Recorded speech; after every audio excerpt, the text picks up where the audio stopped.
నువ్వు సంపాదించేది 100 రూపాయలు అయితే ఫస్ట్ చేయాల్సిన నువ్వు పని ఏం తెలుసా, 20 పైసలు తీసి పక్కకి ఎత్తిపెట్టేయాల. ఇంక నీకు లేదు అది.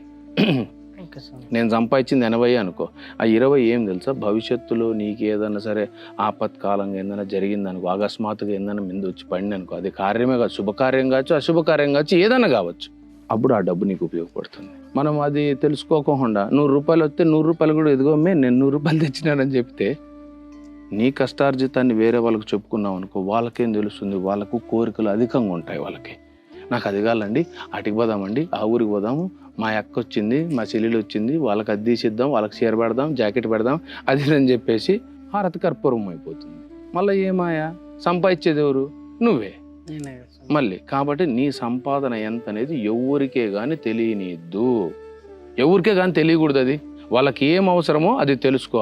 ఆ అవసరాల్లో కూడా ధర్మయుక్తంగా వాళ్ళ కోరికలు ఉన్నాయా లేదనేది కూడా బేరీ చేసుకొనే తీర్చు. ఎందుకంటే అది నీ పురుషునిగా నీ ధర్మం కాబట్టి, నువ్వు తీర్చాలి కాబట్టి దాన్ని కూడా ధర్మయుక్తంగానే తీర్చు.